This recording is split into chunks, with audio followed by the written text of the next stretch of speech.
Hello, and welcome to Breast Cancer Conversations, a podcast brought to you by SurvivingBreastCancer.org. I am Laura Carfing, breast cancer survivor and founder of SurvivingBreastCancer.org, a nonprofit organization providing community, education, and resources to empower those diagnosed with breast cancer and their caregivers from day one and beyond.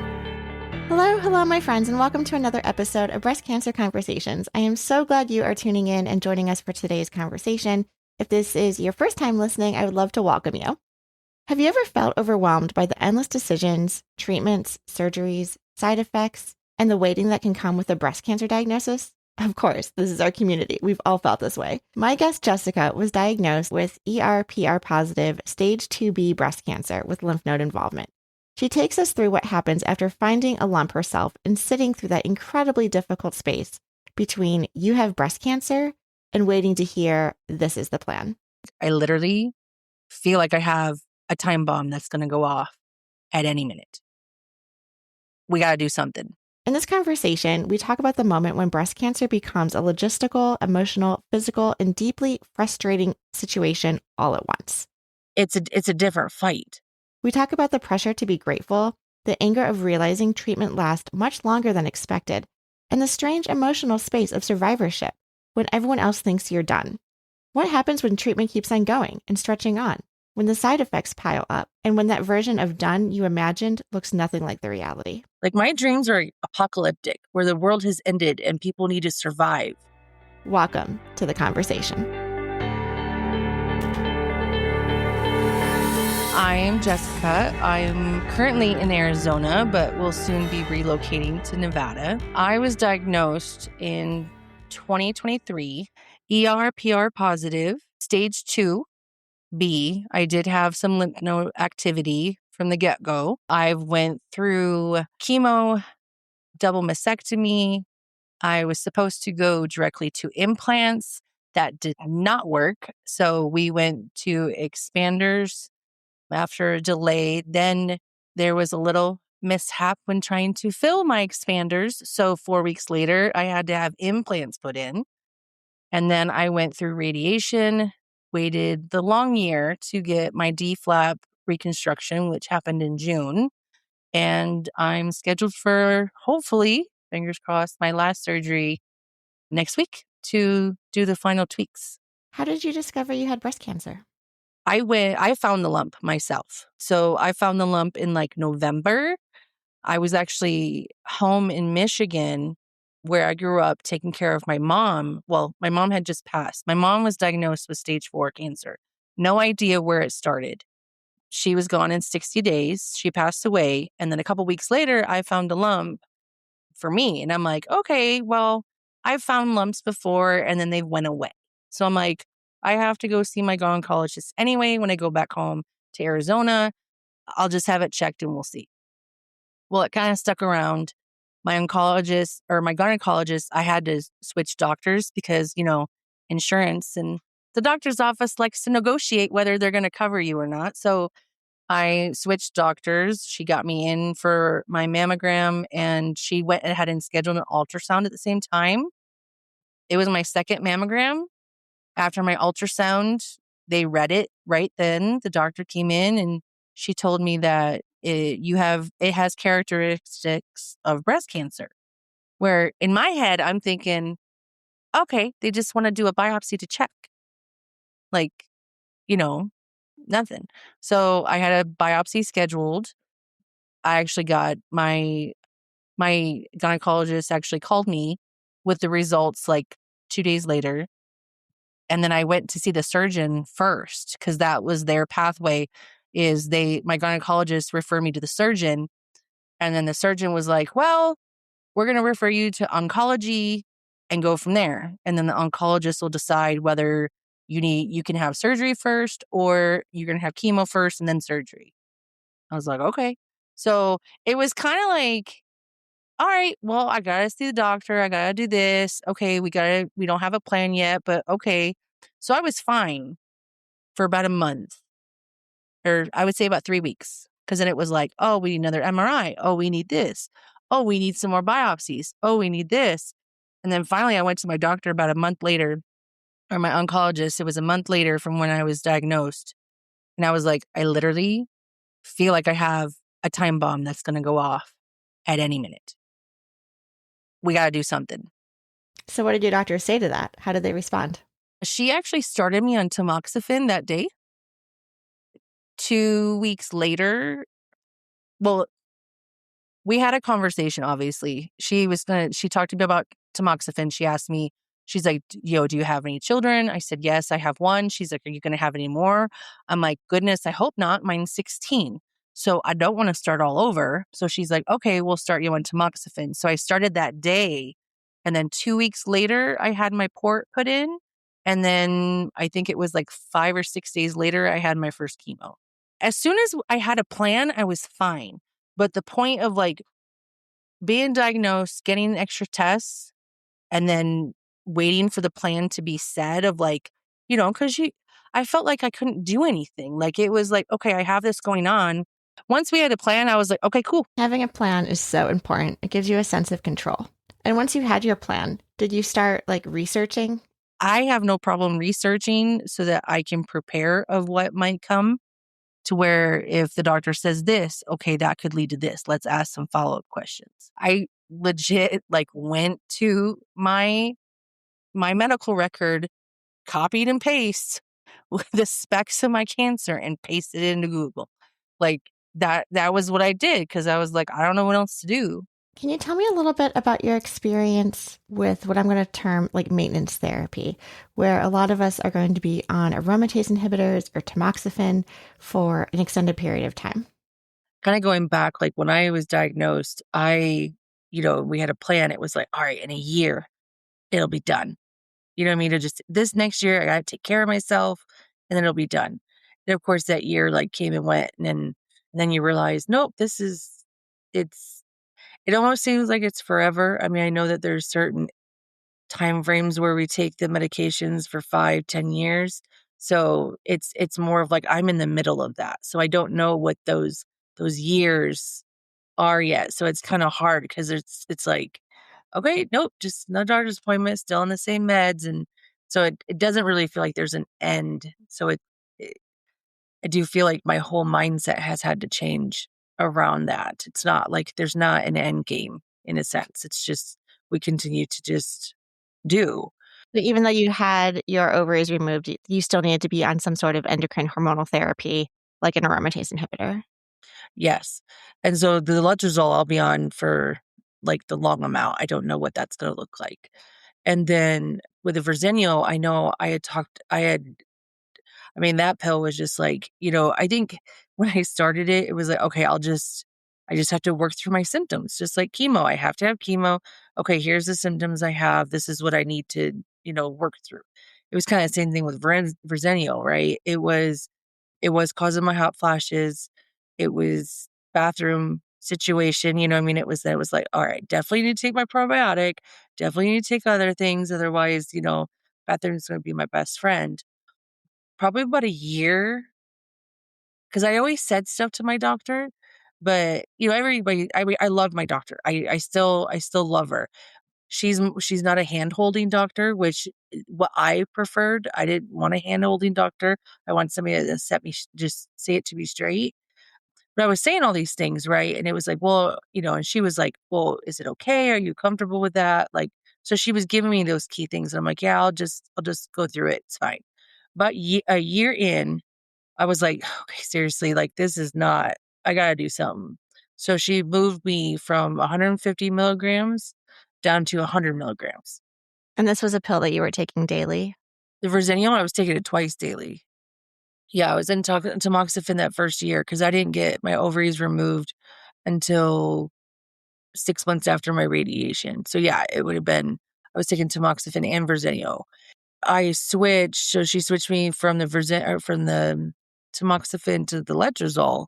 And then I was also dropped down on the Verzenio to 100 milligrams twice a day instead of the 150, which we had conversations with that because it was like, okay, because I asked her, I'm like, do I have to take this? Like, because she said 2 years, right? She's like, well, the studies have shown that it can decrease the risk of breast cancer reoccurrence, if patients take it for 2 years. I'm like, well, what does the study say or what does the study say at 1 year? She's like, well, we didn't collect that data.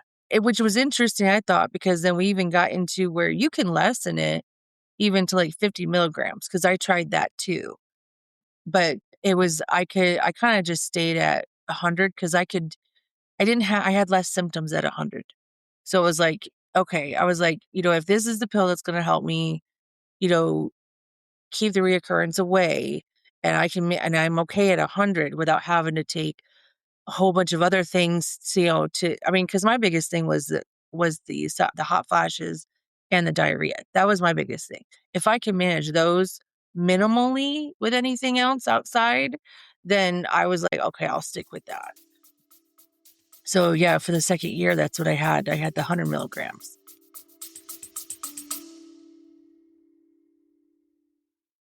I want to take a quick moment and tell you something I'm really excited about. You can now download the survivingbreastcancer.org app directly from the App Store or Google Play. Just search for survivingbreastcancer.org. It is completely free to download, and inside you will have access to all of our support groups, educational programs and webinars, all of our blog content and articles, podcast episodes, and community features to connect with others who understand what you're going through. Everything in one place, because navigating breast cancer shouldn't require 15 open browser tabs. Download the app today. Yeah, that's important to note that people can have those conversations with their doctors, and potentially like reduce the amount of drugs that they're taking to see if they can better tolerate the side effects. Mm-hmm. Was it your choice to have your ovaries removed? It was. After radiation and stuff like that, they were giving me a shot. My insurance Was it wouldn't. Zoladex or something? I think so. Yeah, it was the shot to suppress my ovaries. She was going to give me like the shot that like I would get every 3 months, but my insurance didn't cover that one, but it covered the shot I could get monthly. So I was getting the shot monthly, and the questions I had was, well, I'm in my early 40s. I've already had a child, and at that time she was 16 when I was diagnosed, so she was like 17 around this time. I'm like, there's no way I'm starting over. Well, what's the difference between getting my ovaries removed and having the shot? Because they were telling me there's no difference. That's what, as far as like getting, like not having the estrogen, like getting the shot is the same as taking out your ovaries, except one's a temporary thing and one's permanent. They can't put my ovaries back in. So I completely understand that. So I actually went and had a consult with the gynecologist oncologist that was in my office, that was in the same doctor's, facility. And I talked to her. And one of the things that she told me was, because I asked him, well, what's the difference? She's like, well, you could, if you get your ovaries removed, so soon, it could increase cardiovascular issues. It could increase your chance for dementia, all these things and whatnot. So I'm just like, okay, well, what's the shot going to do? Because the shot's reducing my estrogen. So what's really the difference here? I'm like, the whole thing is it's reducing the amount of estrogen I have in my body. So, what are the side effects of the shot? And she told me that the shot's so new that they don't have a lot of the studies for long-term effects. So I made a personal choice.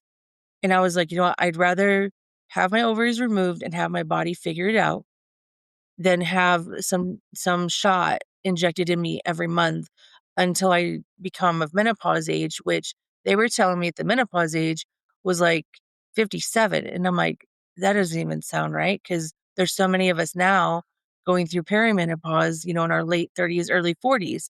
So I made the personal choice just to, remove my ovaries, because they always kind of talk to a recurrence can kind of show up in the ovaries. I'm like, Sure.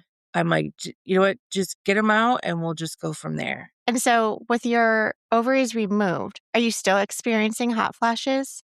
Yeah, I was. And I think some of it though was because of the medication. I try to pay attention to my body as much as possible. It got kind of nuts because I was on citalopram to help with the hot flashes.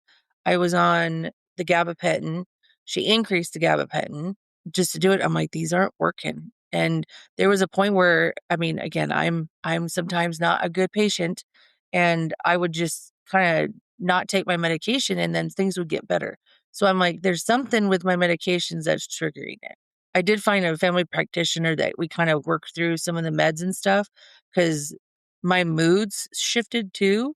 I'm not for sure what would have triggered it, but it was just the moods where it's like you have these dreams that are crazy, and you're just like, yeah, I'm in the full throes of that menopause rage where it's just Yeah. like, I'm annoyed. Like, I just need a minute. Like, anything you say is not going to make any sense to me because I'm just going to be mad at it. And that's good to be, like, self-aware about, like, "Okay, this is not my normal baseline. This" like, we can all be moody, we could all run into frustrations, but when it becomes like, "Wait, this is not actually, like, normal, and all of these little things that used to not bother me are now, like, triggers for me, who can I talk to and find some sort of support?" So that way you can, navigate your day without feeling this, like, explosive, frustration or blowing up or anger. Because I stopped taking Verzenio about 2 months ago.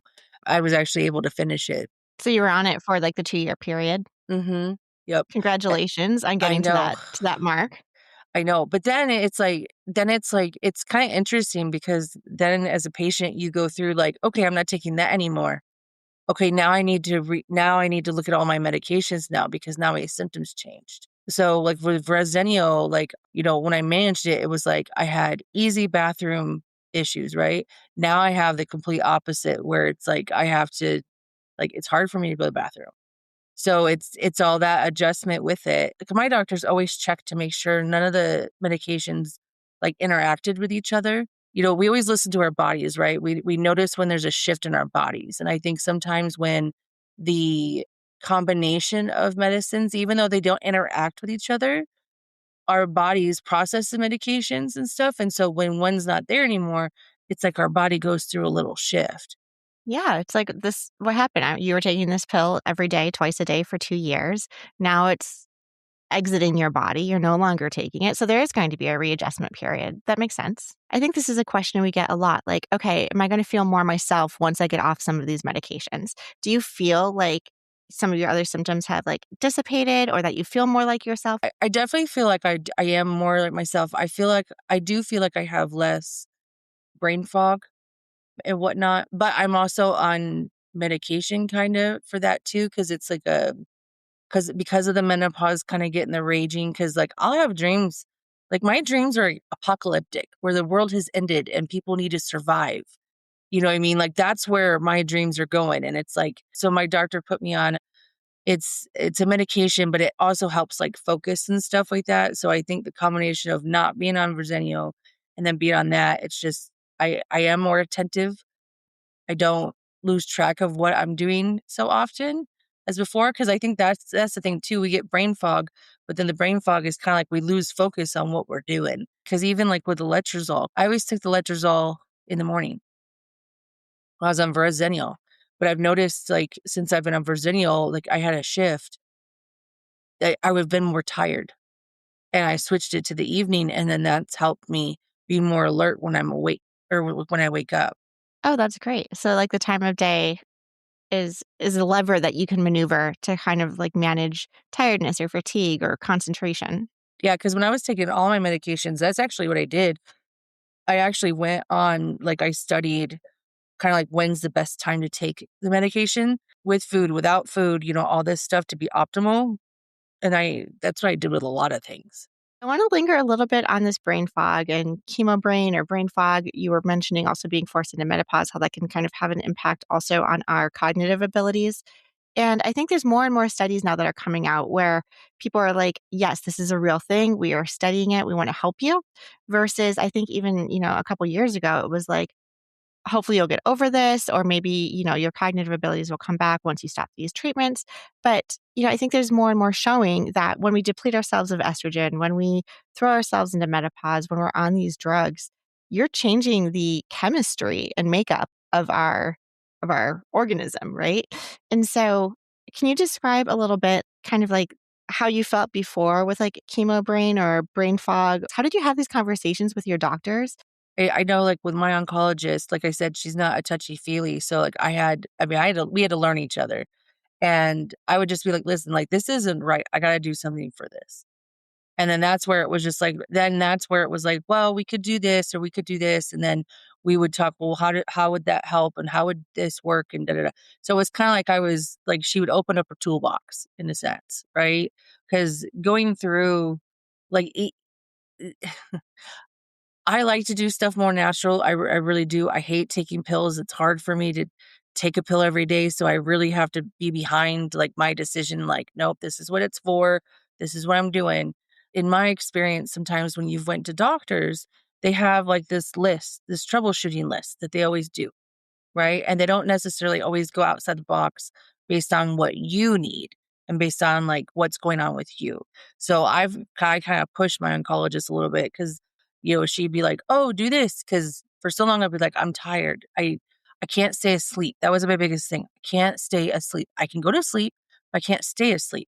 And she's like, well, try melatonin. And I'm like, melatonin only helps you get to sleep. It doesn't keep you asleep. She's like, well, take a Benadryl. I don't want to take a Benadryl. That takes me drowsy until 2:00 the next day. Right. And I'm gotta work. And then it's just like, then it's like this cycle. So like I was constantly pressing her as far as like, what else can we do? Like we need to do something else. I mean, she's an oncologist. I mean, she sees, cancer patients all the time. And I think that there's this standard, I don't want to say standard of care necessarily, but I think that there's, what's that called? Like true blue, like that true path that they do with pills, that it works for the majority of patients, right? That works for the majority of patients. So that's why they suggest that.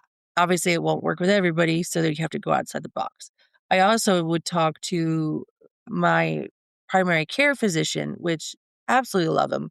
And he would go through all my medications because while my oncologist will prescribe a lot of them, he'd be like, yeah, he's like, well, why are you taking this? Why are you taking this? Why are you taking it? I'm like, this is why. He's like, yeah, I don't really like that. So he would adjust not my cancer meds, but my meds that were for my symptoms, right? Because I had like 2 pills that I had to take for my cancer, but then I had 6 others for all the symptoms, right? Exactly. So he went through my symptom meds, I'll call them, my symptom meds to see what we could do to kind of switch them around and stuff. Because there was some new drugs that had come out that my oncologist had prescribed. And I'm like, nope, I took it. I'm like, not taking that again.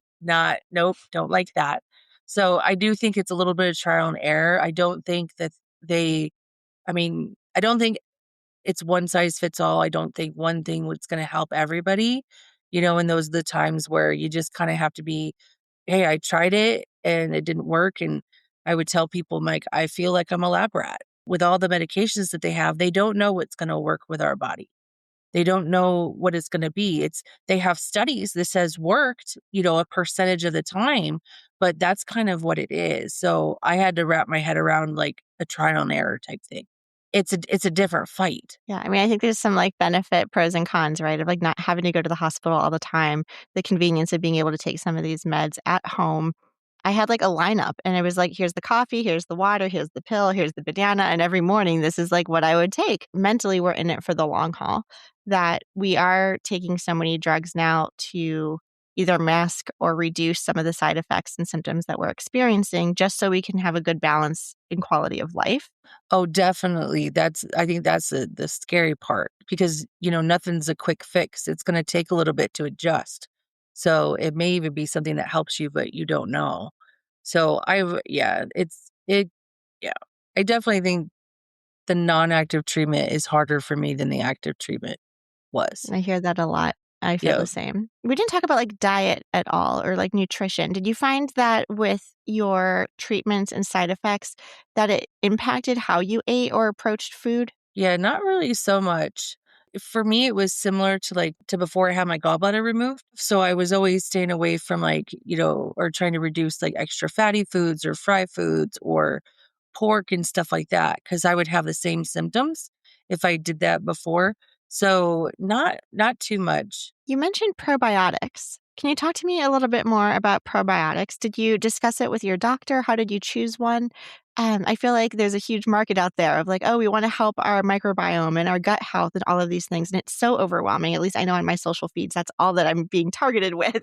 So how did you decide to choose this? And did you have those conversations with your oncologist as well? I did. I believe my oncologist is the one that recommended it before I started Verzenio, is to get on a probiotic to help my gut. As far as choosing one, that was a little bit different because, like I said, I don't like taking medications. I don't like taking things. I started really switching over to cleaner materials and stuff like that because there's so many supplements and everything out there that, I mean, they're not regulated, so they can put whatever they want in them. So it's kind of like, which one is better, right? For years, I've done essential oils, and the company I get the essential oils through, they have a probiotic. So I went with them for a number of years. And then I think within like the last year, I found a company that they resource whole foods to make their probiotic. So I go through them. Thank you for sharing that. Well, for someone who is just listening to this and will be starting Verzenio soon, what words of wisdom or advice or must-know tips would you like to share? I would say keep track of your symptoms. If you have whatever you have that changes at that time, talk to your doctor about. There are things that they can do to minimize them. They can reduce the dosage as well. Obviously, that's going to be a conversation between you and the doctor. Well, thank you, Jessica, for sharing your personal experience on these drugs, managing a breast cancer diagnosis, living afterwards in survivorship, this longer, harder road that we have just discussed. I really appreciate your time today. All right, thanks. And thank you, everyone, for listening to our show. I would like to acknowledge that all of the information on our podcast is from personal experiences and is not a substitute for professional medical advice. You should always contact your medical care team. If you are looking for specific topics or would like to be a guest on our show, please feel free to reach out. My email is laura@survivingbreastcancer.org. Our show is made possible by our nonprofit, survivingbreastcancer.org, and by our incredible donors like yourself. You can hop on over to survivingbreastcancer.org to sign up for our mailing list, make a donation, and explore the 400+ programs we offer each year at survivingbreastcancer.org/events. Until next time, keep on thriving.